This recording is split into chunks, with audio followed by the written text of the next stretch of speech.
गौड़पाद की मांडूक्य कारिका। मांडूक्य उपनिषद पर कारिका लिखने वाले गौड़पाद सांख्य कारिका के टीकाकार से भिन्न कहे जाते हैं।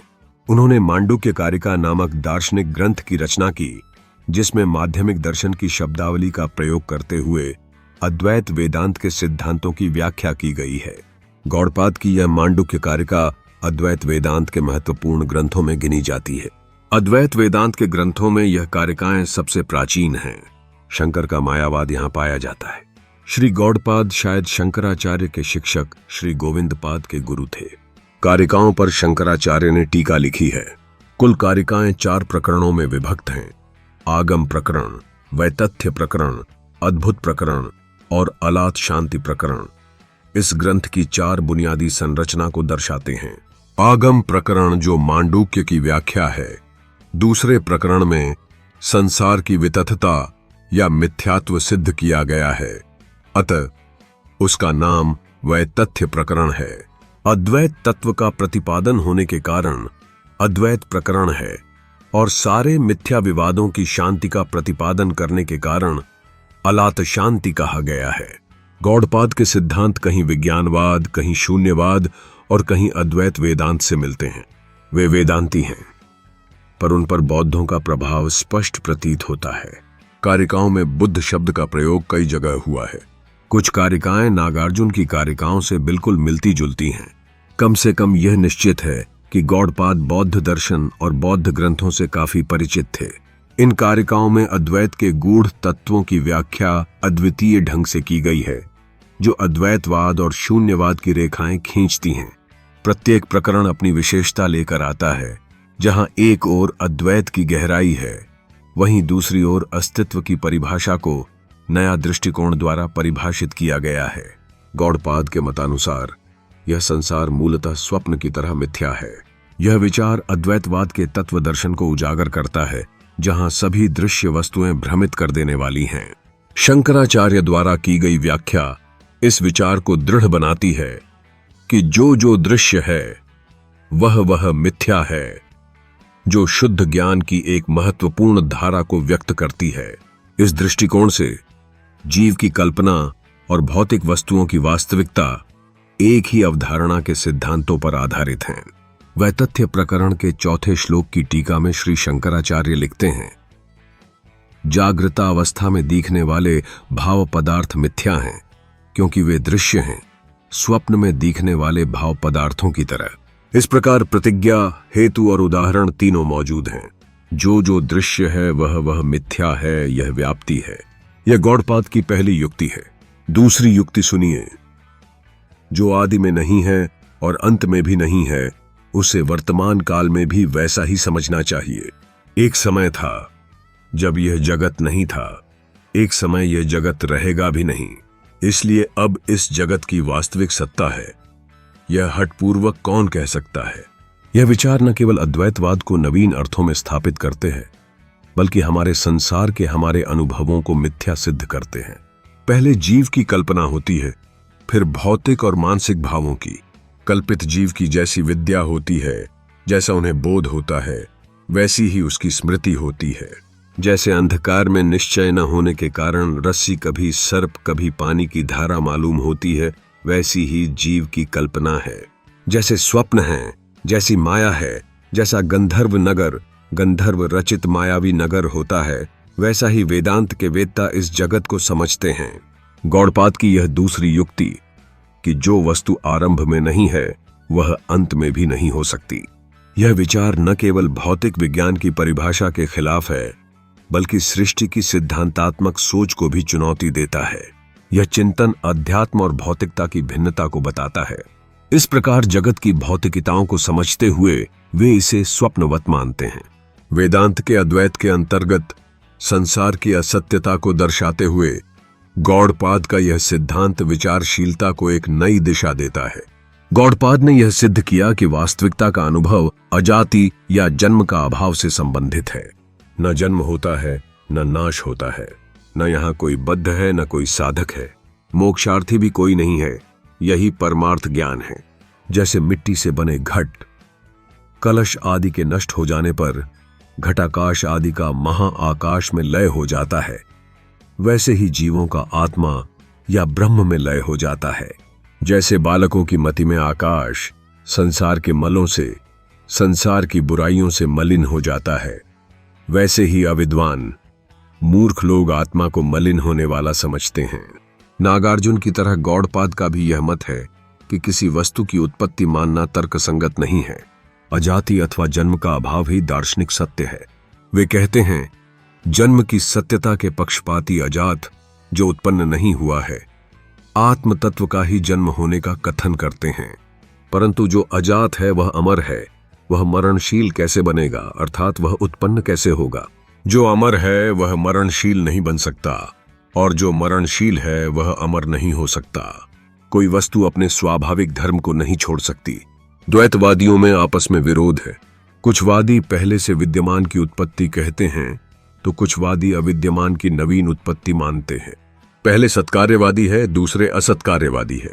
लेकिन गौड़पाद मानते हैं कि न विद्यमान पुनः उत्पन्न होता है, न अविद्यमान ही नवीन रूप से उत्पन्न होता है। वास्तव में अजाति ही अंतिम सत्य है। इसे तर्क करते हुए अद्वैती सिद्ध करते हैं। द्वैतवादियों में उत्पत्ति संबंधी मतभिन्नता का उल्लेख करते हुए गौड़पाद तर्क करते हैं कि विद्यमान और अविद्यमान दोनों का अस्तित्व असत्य है। गौड़पाद के अनुसार न कोई चीज अपने से उत्पन्न होती है, न दूसरे पदार्थ से। सत, असत या सत और असत दोनों जैसी कोई चीज उत्पन्न नहीं होती। यह कारिका की नागार्जुन की पहली कारिका से मिलती जुलती है, जो शून्यवादी बौद्ध दार्शनिक है। सांख्य वाले प्रकृति को अज कहते हैं और कार्य की कारण से अनन्यता, अभिन्नता बतलाते हैं। यदि कार्य और कारण एक ही हैं, तो कारण को तरह कार्य को भी अज जन्म रहित मानना चाहिए। यदि कार्य महत्त्व, इंद्रिय, तन्मात्र आदि जन्म रहित नहीं है, तो कारण प्रकृति कैसे अज जन्म रहित हो सकती है। यदि कारण को जन्म रहित न मानकर उत्पत्ति वाला माने, तो भी यह मत नहीं बनता। वह उत्पन्न कारण किसी और से उत्पन्न हुआ होगा। वह किसी और से इस प्रकार अनवस्था दोष उत्पन्न हो जाएगा और सृष्टि नित्य बनी रहेगी, मोक्ष सिद्ध न हो सकेगा। गौड़पाद के अनुसार असत्य हेतु वाला असत कहीं नहीं है। वंध्यापुत्र या आकाश कुसुम की भांति असत जिसका हेतु हो, ऐसा सत पदार्थ भी नहीं है। सत से उत्पन्न सत पदार्थ भी नहीं है। सत हेतु वाला असत पदार्थ तो हो ही कैसे सकता है। अभिप्राय यह है कि संसार के पदार्थों में कार्य कारण भाव किसी प्रकार नहीं बनता। उत्पत्ति और नाश के समान ही कारणता की धारणा विरोधग्रस्त है। गौड़पाद को विज्ञानवाद भी अभिप्रेत नहीं है, क्योंकि उसमें भी उत्पत्ति की धारणा वर्तमान है, जबकि गौड़पाद अजातिवाद के समर्थक हैं। गौड़पाद के अनुसार चित्त उत्पन्न नहीं होता, चित्त के दृश्य भी उत्पन्न नहीं होते। जो उसकी उत्पत्ति मानते हैं, वे आकाश में पद देखते हैं। पद का अर्थ है सरणी या मार्ग। चित्त की उत्पत्ति तो आकाश कुसुम के तुल्य है, यह आशय है। कल्पनाहीन अज्ञान जेय से अभिन्न कहा जाता है। ब्रह्म जेय है, अज है, नित्य है। अज द्वारा ही वह जेय है। ज्ञाता, ज्ञान और जेय तीनों अज हैं। जब मन निगृहित समाधिस्थ होता है, तब उसमें कल्पनाएं नहीं रहती। यह दशा योग द्वारा जेय है। यह अवस्था सुषुप्ति अवस्था से भिन्न है। सुषुप्ति दशा में प्रवृत्ति और वासनाओं के बीज वर्तमान रहते हैं, लेकिन इस अवस्था में समस्त वासनाओं और वासनाओं के कारणों का क्षय हो जाता है। गौड़पाद के अनुसार ब्रह्म अज है, निद्रा और स्वप्न रहित है, नाम और रूपहीन है, सदैव प्रकाश स्वरूप है, सर्वज्ञ है। ऐसे ब्रह्म की प्राप्ति के लिए किसी उपचार की, किसी प्रकार के अनुष्ठान की आवश्यकता नहीं है। जब यह चित्त सुषुप्ति में लय होना छोड़ देता है, जब वह विक्षिप्त नहीं होता, वायु रहित स्थान में दीप की भांति, जब वह स्थिर हो जाता है, जब उसमें विषयों की कल्पनाएं स्फुरित होना बंद हो जाती हैं, तब साधक ब्रह्म स्वरूप हो गया, ऐसा समझना चाहिए। इस स्वस्थ, शांत, कैवल्य रूप, अजन्मा, अज द्वारा जेय, अनुत्तम सुख या आनंद की ही सर्वज्ञ संज्ञा है। आनंद और ज्ञान ब्रह्म का ही स्वरूप है। गौड़पाद के अनुसार जो ब्रह्म कठिनता से देखा जाता है, जो अतिशय गंभीर है, जो अजन्मा, सम और विशारद है, जो अनेकताहीन है, उस परमार्थ तत्व को हम यथाशक्ति नमस्कार करते हैं। इस प्रकार गौडपाद का अजातवादी दर्शन अद्वैत विचारों की गहराई में डूबा हुआ है। उनकी धारणाएं इस बात का स्पष्ट संकेत हैं कि न तो कोई वस्तु अपने आप उत्पन्न होती है और न ही किसी अन्य वस्तु से। इस दृष्टिकोण में सत्य, वास्तविकता और असत्य, अवास्तविकता के बीच की विभाजन रेखा कई प्रश्नों को जन्म देती है। उनकी विचारधारा नागार्जुन के शून्यवाद से मिलती जुलती है, जिसमें बौद्ध दर्शन के अद्वितीय पहलुओं को उजागर किया गया है। यह सही है कि गौडपाद के सिद्धांत बौद्धों के निकट हैं। उनका अजातिवाद माध्यमिक पद्धति पर आधारित है। इनके द्वारा प्रतिपादित आत्मा का स्वरूप योगाचार अनुमत विज्ञान आलय की अनुकृति सा मालूम पड़ता है। उनकी तर्क पद्धति वही है जो माध्यमिक शून्यवादियों की है। उन्होंने बुद्ध का बड़ा आदर किया है। यह सब होते हुए भी गौडपाद शुद्ध वेदांती हैं, क्योंकि उनका आगम में पूर्ण विश्वास है।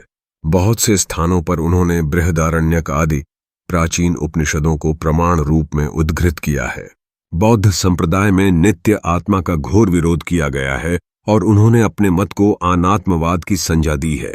परंतु गौडपाद का कहना है कि एक आत्मा ही जागृत, स्वप्न और सुषुप्ति, इन तीनों अवस्थाओं में अवस्थित रहकर भी शुद्धत, तुर्यावस्था, चतुर्थ अवस्था में स्थित है, जहां वह न तो स्वयं किसी कारण से उत्पन्न है और न किसी कार्य को उत्पन्न करती है। आत्मा का यह नित्यत्व निश्चय ही बौद्धों की स्वीकार्य नहीं हो सकता। यही कारण है कि भाव विवेक, शांतरक्षित, कमलशील आदि बौद्ध आचार्यों ने गौडपाद का खंडन किया है। किसी भी बौद्ध ग्रंथ में गौडपाद का अनुमोदन नहीं मिलता। यह सिद्ध करता है कि यद्यपि गौडपाद ने बौद्धों की तर्क पद्धति अपनाई, परंतु उस पद्धति के आधार पर उन्होंने आत्मा की अद्वैतता सिद्ध की, जो उपनिषदों में प्रतिपादित की गई है। इस प्रसंग में यह ध्यान देना आवश्यक है कि गौडपाद न तो केवल माध्यमिक सिद्धांतों के अनुयायी हैं और न शुद्धत योगाचार दर्शन के। जहां उनको तर्कसगत बात मिली, उन्होंने उसे ग्रहण किया। उन्होंने सर्वदा यह दिखाने का प्रयत्न किया कि बौद्ध विचारधारा और औपनिषदिक विचारधारा में तत्वत कोई विरोध नहीं है। जो विरोध किया जाता है वह अज्ञानमूलक ही है। यह गौडपाद की भारतीय दर्शन को देन है, जिस पर और अध्ययन अपेक्षित है। शंकराचार्य ने इसी समन्वय के मार्ग को अपनाकर अपना अद्वैत मत प्रतिष्ठापित किया, पर उनका मूल गौडपादीय दर्शन रहा। सरहपाद के दोहों तथा गौडपाद की कारिकाओं में यह समानता भी दर्शनीय है। इसी कारण गौडपाद अपना अविरोध दर्शन प्रतिष्ठापित करने के लिए ही बुद्ध को नमस्कार करते हैं। अतः यह नमस्कार मंगलाचरण के रूप में नहीं, ग्रंथ के प्रतिपाद्य विषय के रूप में स्वीकृत किया जाना चाहिए।